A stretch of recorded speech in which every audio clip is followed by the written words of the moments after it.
Hello BookTube, my name is Daniel. Welcome back to my channel, Guilty Feet.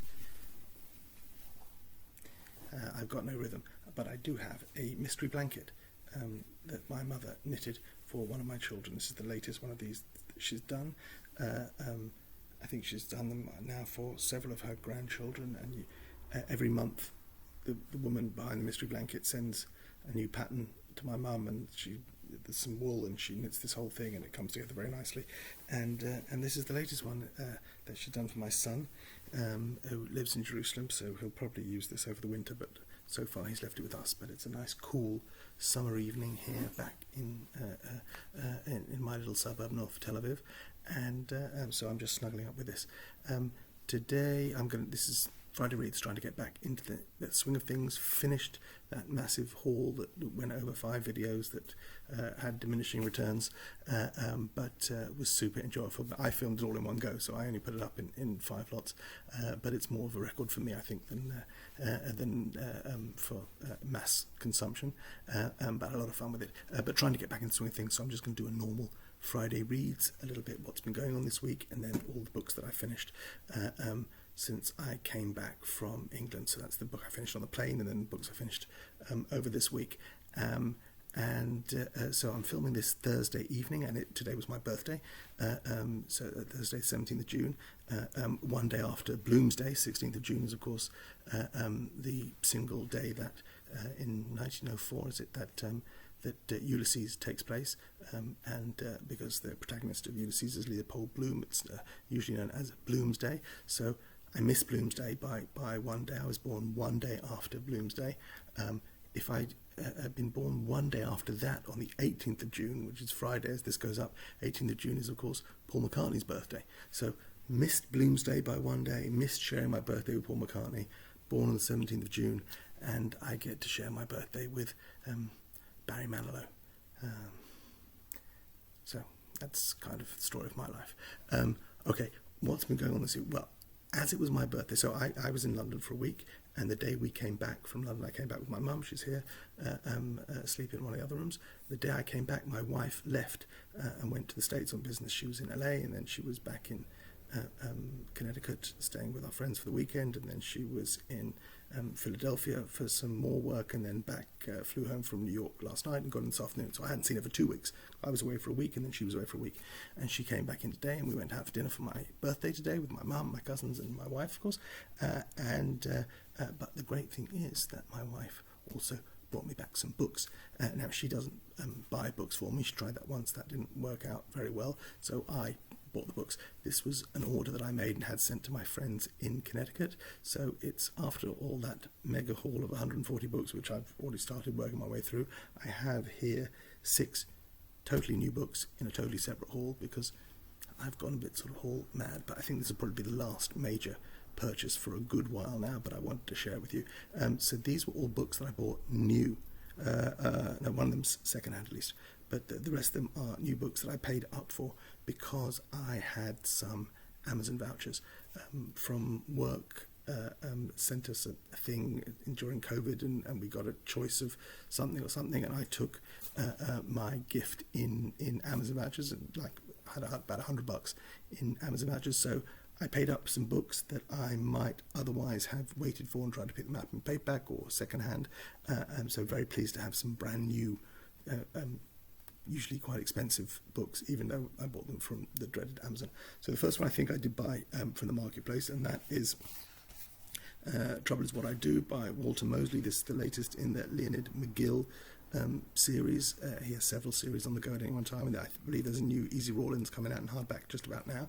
So this must have been out already in hardback, and this is paperback, and I picked this up for $6 or $7, and this would have been $15.99 when it came out new in paperback. So I don't need to buy these fresh when they come out, because they're just sort of in between reads. But I really enjoy a bit of Mosley. I think he's one of the great noir fiction writers alive at the moment, and this is disappointingly slim, actually. So this is like 160 pages, big print, a novella. I will whiz through this in one Shabbat afternoon after I finish something else.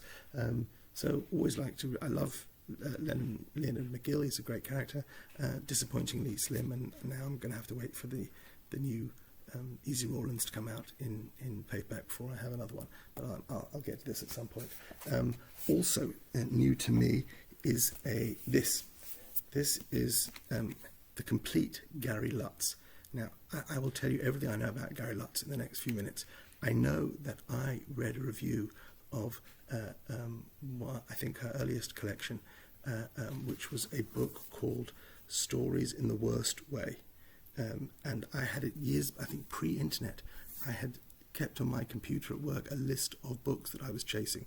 So this was literally before you could buy books on the internet. It was a title, a short story collection called Stories in the Worst Way, which I was looking for every time I would go abroad, every time I'd be looking in a store, every time I had some kind of early interaction with the internet, I would look and see if I could find a copy. And you can never find it. It was a very slim volume, so short stories, but actually it's kind of flash fiction. Each of these stories are maybe 2-3 pages long, and it was always like, it was a perennial search of mine. I never found it. It was always $16-17 for this sort of 160-page collection of short stories, and I never got round to pulling the trigger. I never bought it.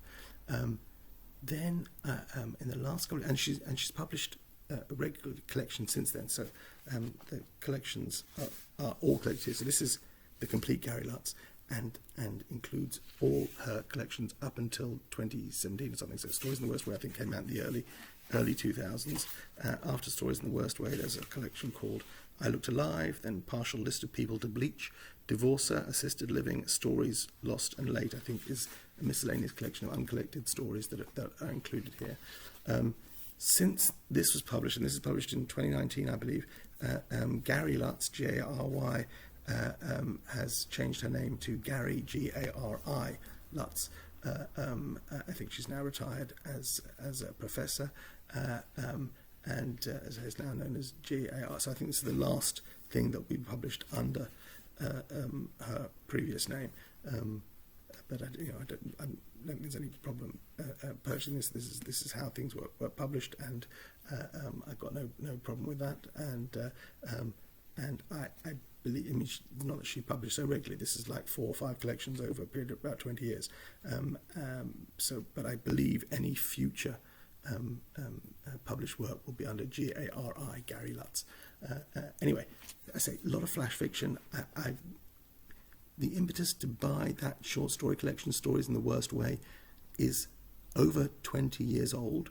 So I don't even remember why I was originally interested, but I know looking at these that this is all very short flash fiction with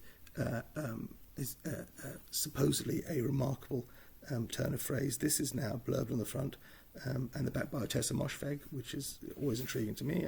I have enjoyed the couple of things by Miss Moshfegh that I've read, and there are some, there's comparisons with Ben Marcus and David Foster Wallace.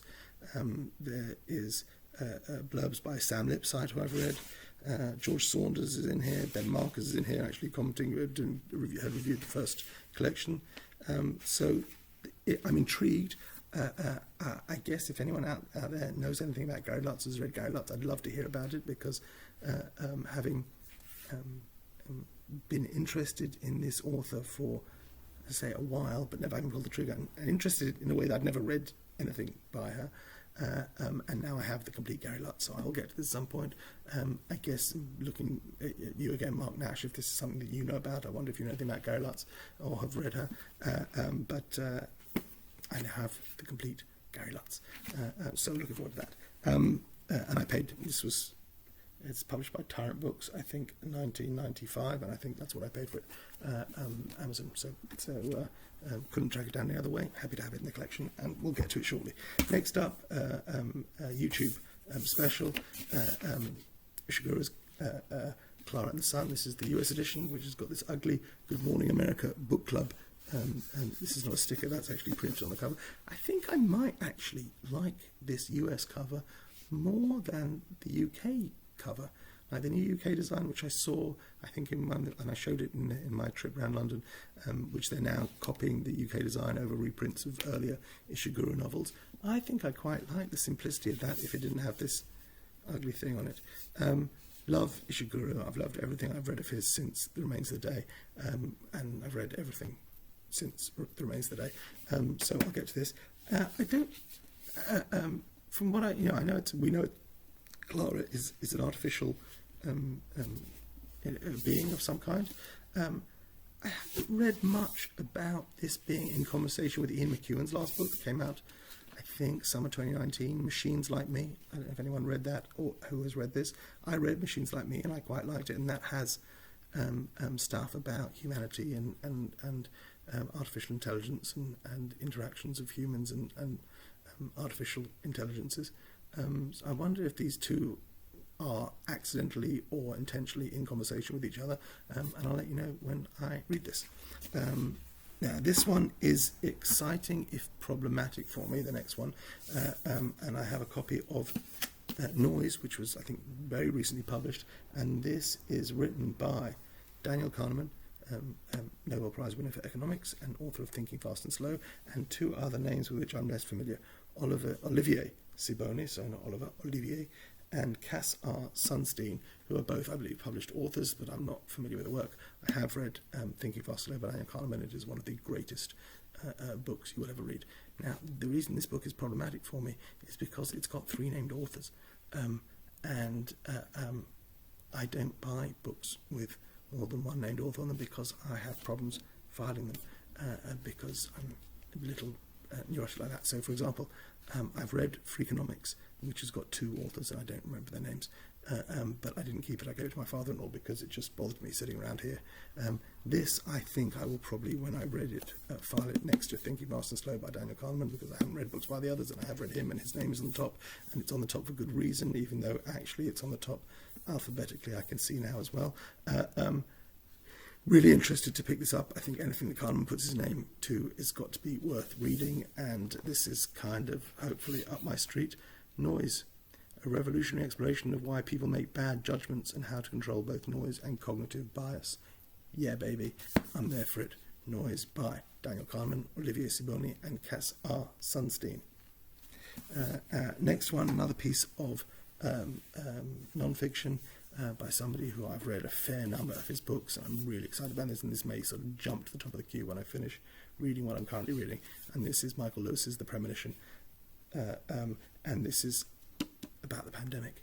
And if you've read anything by Michael Lewis, and I recommend Moneyball, I recommend The Big Short, I recommend the Sandra Bullock one, he's just terrifically entertaining teller of stories and anecdotes that come from the real world and illustrate a hypothesis and a point, and tell us more about things that we've lived through. We all lived through the pandemic. I'm super interested to see what he comes up with. What was the premonition? Who made the premonition? What was avoidable? What he makes of the whole thing. It's going to be, I imagine, a really fascinating read, and so current that I want to lap this up as quickly as possible. I think this was published in the last month or two, and I may well get to this in the next 36 hours because I love Michael Lewis and I want to see what he has to say. So that's The Premonition by Michael Lewis. And again, all these books I paid, whatever Amazon's price is. So this is cover price of $30 and whatever, I paid $22 or whatever the Amazon discount is. But happy to have them in hardback and add them to the collection. And then the last thing that I bought new from Amazon with the vouchers that I got from work, so really these cost me all nothing, and it was a fun to have my wife deliver them to me on my birthday, is this giant monstrosity. This is House of X, Powers of X by Jonathan Hickman, and this was based on two miniseries. One was called House of X, one was called Powers of X. This is the story of the X-Men. I think this is from a couple of summers ago, so maybe summer 2019. This was the big, I don't know if this was a crossover. It was a big event, an X-Men event, and I'm not really up with the latest things in the Marvel universe anymore, or the X-Men. I was a collector of X-Men back in the 90s, and I like to dabble in and keep in touch with things. I don't think I've read much Jonathan Hickman. I think Jonathan Hickman is the name right on here, and these are the artists who I'm also not terribly familiar with. And this is, as I say, this is 12 issues, so it was 2 6-issue miniseries, so larger than a comic book, so great big, I guess that's a cover, but great big giant artwork. There's a sentinel there, and nice glossy pages and a heavy book, and this actually retails for, the cover price on this is $60. Now, never in a million years will I ever pay $60 for something like this, because it's just, I could buy the individual comics for less than that, I guess. 12, if they're say $4.99 each, well, that's what they cost if you were buying them floppy. But $6 is a heck of a lot. I think I paid $24-25 for this from the Amazon Marketplace, and since the time I bought it, which is about 3 weeks ago, if you go now to Amazon.com, you cannot find this. They seem to be sold out. They don't have them new. Even at that cover price, $6, or a discount from that cover price, they have only in Amazon Marketplace, and the cheapest one is going for about $70. So that sometimes happens with these. They have limited print run. These deluxe editions can sometimes sell out and then actually increase in price. So even though I got it for significantly less than half cover price, I think from Amazon Marketplace, but it came sealed in plastic when I got it. But to find these now, this edition, is going to cost you a bit more than cover price. So happy to have that, but I don't buy them to sell them or to make money on them. I buy them, I read them, I file them, and I'm looking forward to getting to this. So those are all the books in my birthday haul. That's it. And I really, if you're sick to death of me saying the word haul or talking about hauls, Hannah suggested that I create a say the word haul drinking game, which would be no use to me, of course, because I don't drink. But if any of you were to play along over the last few videos of mine, you would be excessively inebriated by now. So done with hauls for now, and I will complete my Friday reads with a list of books that I have finished reading since we last met. So the first of those, I think I'd started this when I did sort of midweek reads the night before I left London.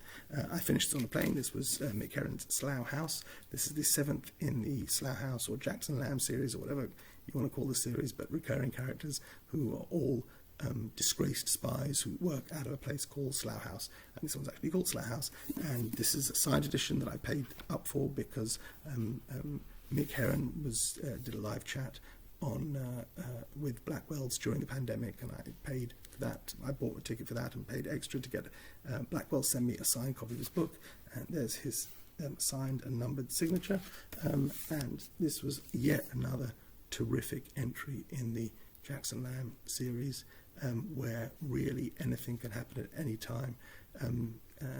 One of the joys of reading a series is that you feel comfortable that your lead characters are not going to get knocked off, because it's a series and they're going to come back next time, aren't they? Jackson Lamb has taught us that anyone can die at any time, and that kind of gives that added edge to what you're reading, especially in these thrilling spy stories.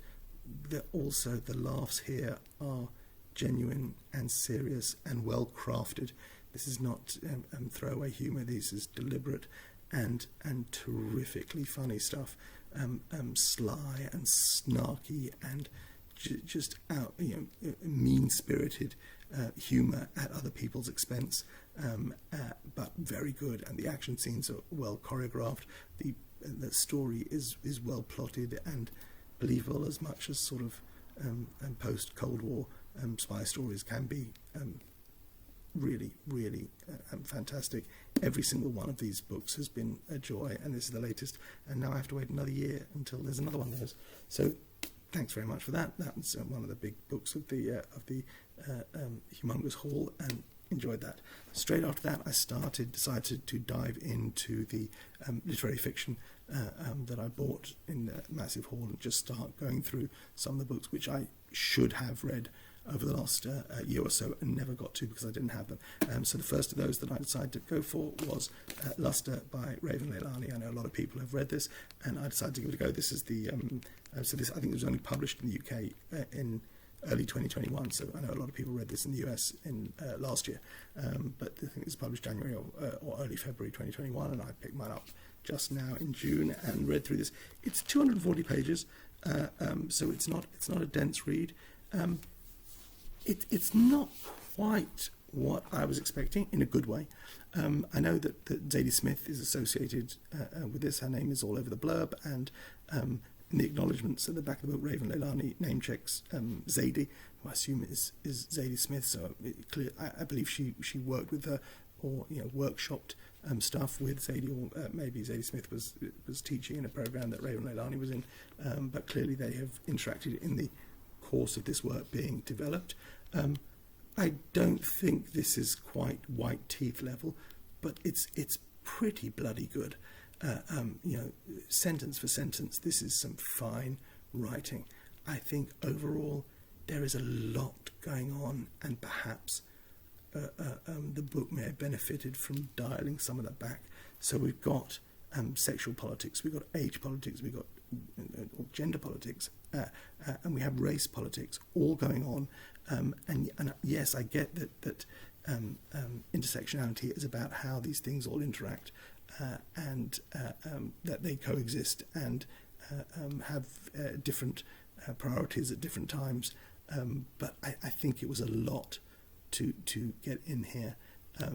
In addition to that, we have the main character, Edie, and her journey and her sort of self-destructive impulses and her relationship with a married man, and then how she gets involved with his marriage, and forms a relationship with his wife, and that's really what's going on in this book. I hope that's not spoiling too much, but there's a lot of that going on, and sometimes it was a little overwhelming. I think the book suffered from a lack of focus, but as beautifully written, smartly written, and there's some outstanding parts of it. I think probably for me the strongest parts are the race politics, and sometimes it seems that she's less interested in that than some of the other stuff.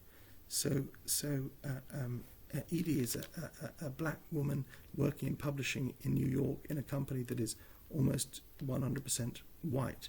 The man she starts having an affair with is a white guy married to a white woman, and they have adopted a black child, a young black girl, and so clearly, race is part of this, and Edie's response to finding out that the man she's embarked on this affair with has at home living with him a preteen black girl, and there's something really interesting going on here, and she addresses it in really interesting ways. The rivalry and the interaction she has with the one other black woman at work is addressed, but I sometimes feel that was moved out the way to get on. Let's talk about other things. Let's talk about sex, and let's talk about art, because I think we find out that this woman working in publishing and having this affair actually probably what she really should be and wants to be doing is painting or creating art, and that is a side plot, and every time we turn to that, and every time Edie talks about it, I wanted more of that, because that seemed to me the most authentic parts of the story that we were reading. So the sexual politics really didn't seem terribly original or not troubling. There was nothing new being said there that I hadn't read anywhere else, and I don't think anything particularly millennial about what was going on there, and women and self-esteem and men and with thinking with their junk, and it's just being sort of petty and unpleasant in their relationships. Yeah, men suck. We get that. I think that hasn't changed. But I think the racial politics and the racial identity, which seemed like an afterthought and seemed like not really what Raven Leilani wanted to be writing about, I think that was some of the most successful and interesting work. And then, as I say, the stuff where Edie actually talks and has an epiphany about the investment she puts into art and how she chooses and wants to be able to define herself, that was fascinating. And in my Goodreads review, I made some sort of throwaway comment about that actually the character's interesting, if not lovable. I wanted to root for her, and I said something like, I would love to see this character revisited 10 years from now, because at 23, the character's 23 years old. who the hell has their life sorted out at that age? It shouldn't be a major plot point that a 23-year-old doesn't really know what she's doing with herself. Yeah, okay, that's kind of standard and really wasn't that interesting to me. But some of the realizations that the character comes to, I'd love to see her looking back on those 10 years. That's a terribly useless critique to say, I want to see the author write another book doing something that me as the reader wants to see. Raven Leilani is under no obligation to satisfy me at all. But the whole Harry Angstrom rabbit thing that John Updike did, where we met him, and then we met him again 10 years later, and then 10 years after that, and in the end, there are 5 volumes, each 10 years apart, where we see a character growing and looking back and reflecting as the author has aged 10 years, because they were each written 10 years apart, and the character has aged 10 years, and that was just an amazing accomplishment. If you're ever interested in reading the Rabbit novels, I highly recommend them. And I kind of got that taste that I really wanted to root for this character, but not necessarily at 23. I think this is the start of something. I hope it's the start of something for the author, because I think this is beautifully written. But actually, I think there's something left in the tank here. So, on the one hand, too much going on. I'd like more focus. On the other hand, this is just a fabulous calling card, and I would recommend this to anyone who's interested in debut fiction and young novelists and millennial fiction and seeing what's going on in the world, because this has a lot to say and says it really, really smartly. So I had a couple of issues with it, but all out of love, because it was a great read. After Luster by Raven Leilani, I read this comic book that I'd picked up, and I think I mentioned in that hall that I did in London. This is The Mystery of the Meanest Teacher, a Johnny Constantine graphic novel. I've had a chance to do so, and this is written by Ryan North and drawn by Derek Charm. And I've done some work on this. Technically, according to Amazon, this isn't published until June 29th, so I shouldn't have even been able to buy this, but I did, because they were selling it in Forbidden Planet, and I gave them my money, and they gave me this book. Now I've read it, and I tweeted Ryan North after I read this and said what fun I had with this, and he tweeted me back saying, oh, you're the first person ever to have read it, because it's not out here.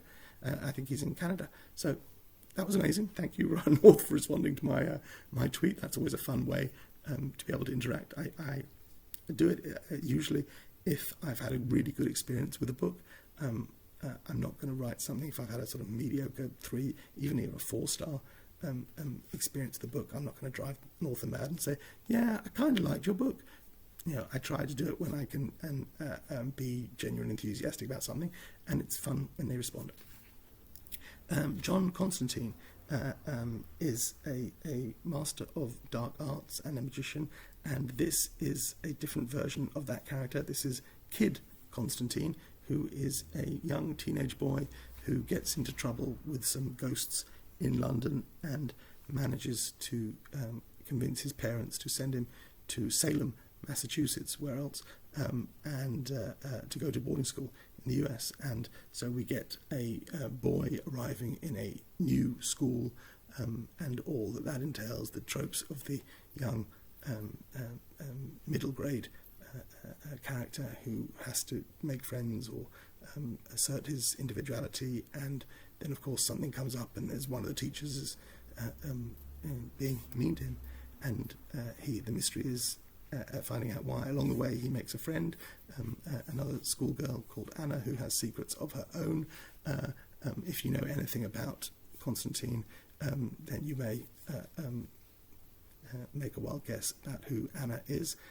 There is also a really fun appearance in this book by a famous rhyming demon from the DC universe. This was just about as much fun as you can have. I loved Heckblazer, as he's known in this. Heckblazer was the comic that predated Vertigo, so it was originally published by DC, and then when DC launched the Vertigo label for mature comics, Heckblazer was added to that, and it ran for 200 plus issues, and then it's been rebooted a couple of times under Constantine, or this is the character, or some other name. So the first comic was originally Heckblazer, and he showed up before Heckblazer. He'd appeared in Swamp Thing, and he's appeared in other stuff as well, Justice League Dark, and now he's been portrayed on screen as well, just always messing with demons and getting into all sorts of trouble and being a bit cheeky. He's supposed to be from Liverpool, he's always smoking, but as a young boy he doesn't do any of these things. This was so much fun.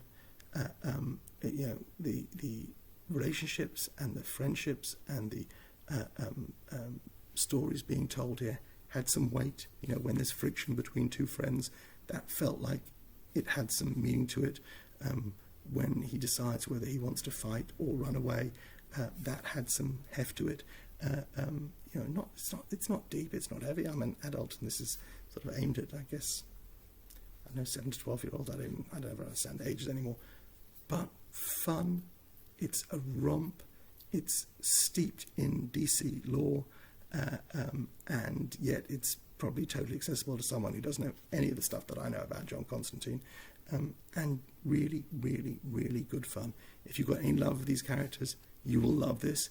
If you're just coming across it because you like the odd bit of middle grade graphic fiction, I think there's plenty here to like as well, because the story has some heft. Really good fun. The Mystery of the Meanest Teacher, a Johnny Constantine graphic novel written by Ryan North, art by Derek Charm. Loved it. So that, when you read a graphic novel after you've read a novel like Raven, that you whiz through that.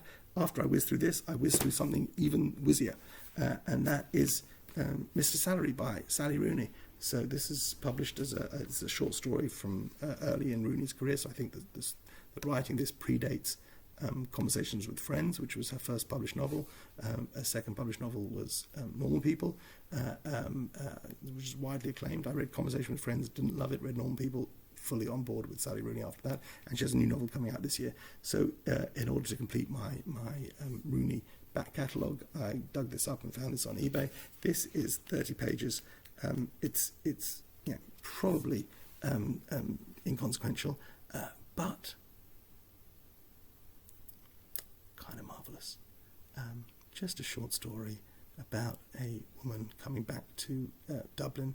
She's been studying abroad in Boston, and she comes back to Dublin because her father is in hospital and not doing well.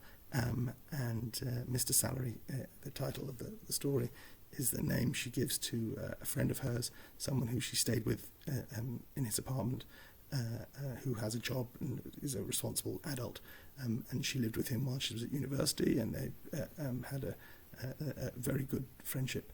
And now she's come back from studying abroad and to see her father, and Mr. Salary picks her up from the airport. Very touching, very simple.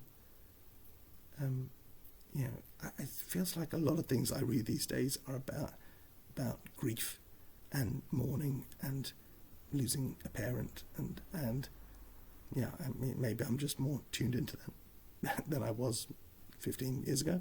But I'm okay with it, and I'm here for it. And this was, it's a short story. It's a fun thing to read. If you're looking to pad your Goodreads stats, this is the way to go. And clearly I am.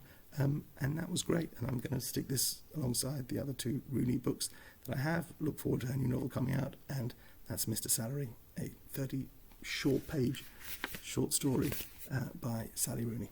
Really good. And after that, I'm back at another. So those are all the books I finished, and now I have the book that I'm currently reading. I'm about 50 pages in, and it's a quick read, and another literary fiction star of the last 12 months, and this is Interior Chinatown by Charles Yu.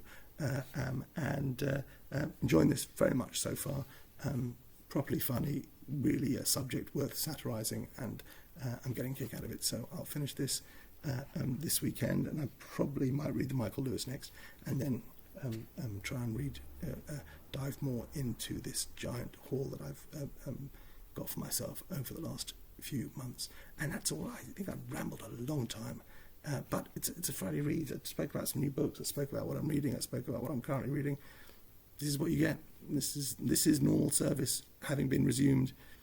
Not better than it was before. It's not going to get any better after this. Nice to have me back. Take care. Happy birthday to me. God bless the lot of you. Bye.